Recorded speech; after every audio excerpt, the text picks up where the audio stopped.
Well, what is the good news? Yeah, the good news. We don't have time for the good news. But here's the beautiful thing. I think we need to let this grip us, because then something astounding happens, and the verses in between connect to a certain extent, where it talks in verse 15, talking about God who is the happy and only sovereign. That's that word makarios again. It's happy. He who is the happy and only sovereign, King of kings, Lord of lords. And then verses 17 through 19, right when you pretty much have lost hope as a rich person, right? I mean, relatively rich in the world. Is there any way out of these dreadful consequences of desiring to be rich and to having wealth? Well, here it is, verse 17.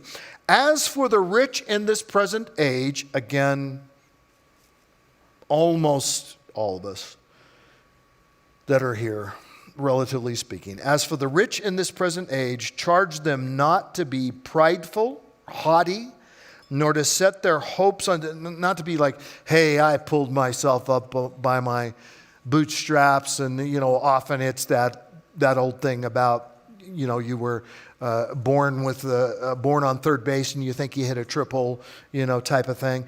But not to be haughty, nor to set their hopes on the uncertainty of riches, because you can't trust riches. They're just uncertain. But to put your hope in God, who richly provides us with everything to enjoy. Now that's amazing. God richly provides us with everything to enjoy. It's okay to enjoy a fun thing or a good thing or a good meal. And that's reassuring. But then verse 18, they are to do good, to be rich in good deeds, to be generous and ready to share. Okay? Thus storing up what for themselves? Treasures for themselves.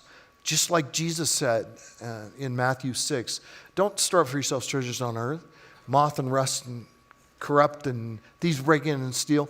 Store up for yourselves treasures in heaven.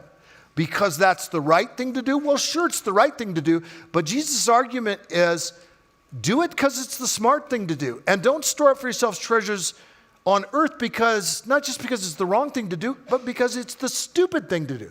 Because those treasures aren't going to last. You are going to be parted from your treasures. Either your treasures are taken from you, or you are taken for your treasures from all of us when we leave this world.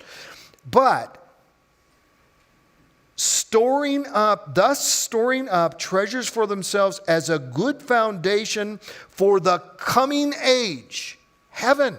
When we're with Jesus, the resurrection, living with him on the new earth, so that what? Well, so that, okay, we're going to have to make a bunch of sacrifices in this life, and we'll be miserable here, but one day it'll all pay off in eternity. No, that's not what it says. A good foundation for the coming age, so that they may take hold of the life that is truly life. That's present tense. Not in the future.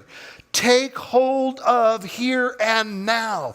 The life that is truly life. The good life. Not the false life. Not the, do all this and you got to have all this wealth and you got to hang on to it.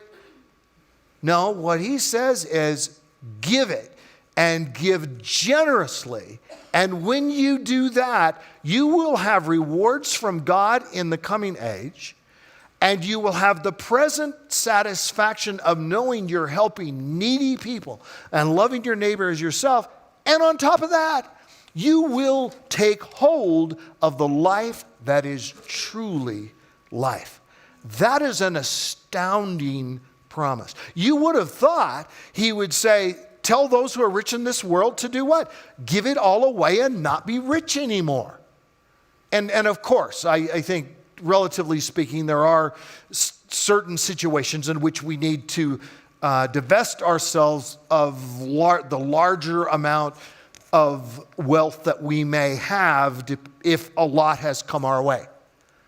And it's the old thing of, God shovels it in and I shovel it back and God has a bigger shovel. It's R.G. Letourneau who said that when he was giving away ultimately 90% of his business to the Lord. One of the things that's so fun about Giving is the Good Life is all the stories I was able to tell in there that include Letourneau and Stanley Tam and actually people all over the world.